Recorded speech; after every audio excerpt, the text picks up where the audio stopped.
दिल्ली की हवा में घुलता जहर अब सरकार के लिए सबसे बड़ी चुनौती बन चुका है। रिपोर्ट्स बताती हैं कि सर्दियों में करीब 23% प्रदूषण सिर्फ वाहनों से होता है। ऐसे में दिल्ली सरकार ने इलेक्ट्रिक मोबिलिटी को तेज करने के लिए नई ईवी पॉलिसी का ड्राफ्ट पेश किया है। इस 4 साल की नीति का मकसद साफ है, प्रदूषण कम करना, साफ परिवहन को बढ़ावा देना और पेट्रोल डीजल पर निर्भरता घटाना। ईवी पर रोड टैक्स और रजिस्ट्रेशन पूरी तरह माफ।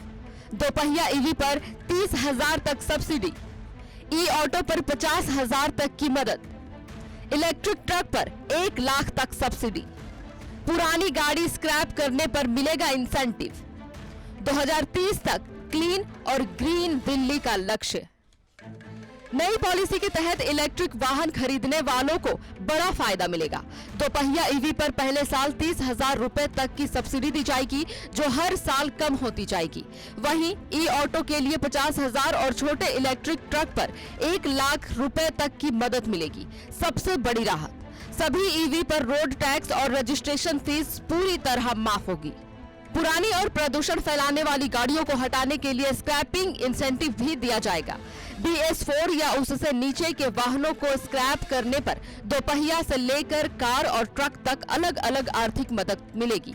इसका सीधा मकसद है पुरानी गाड़ियों को सड़कों से हटाकर साफ तकनीक को बढ़ावा देना। सिर्फ वाहन ही नहीं, इंफ्रास्ट्रक्चर पर भी खास जोर दिया गया है।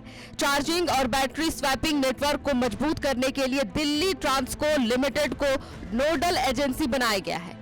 हर डीलरशिप पर चार्जिंग स्टेशन लगाना अनिवार्य होगा और एक डिजिटल सिंगल विंडो सिस्टम भी तैयार किया जाएगा, जिससे ईवी से जुड़ी प्रक्रियाएं आसान हो।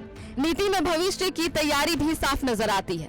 2027 से केवल इलेक्ट्रिक 3 पहिया और 2028 से सिर्फ इलेक्ट्रिक 2 पहिया वाहनों का रजिस्ट्रेशन होगा।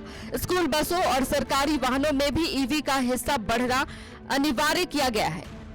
साथ ही बैटरी रिसाइकलिंग और ट्रैकिंग सिस्टम भी विकसित किया जाएगा, ताकि पर्यावरण पर कोई नकारात्मक असर न पड़े। कुल मिलाकर ये नई ईवी पॉलिसी राजधानी को प्रदूषण मुक्त बनाने की दिशा में एक बड़ा कदम मानी जा रही है। अब देखना होगा कि जमीन पर इसका असर कितना तेज और कितना असरदार दिखाई देता है।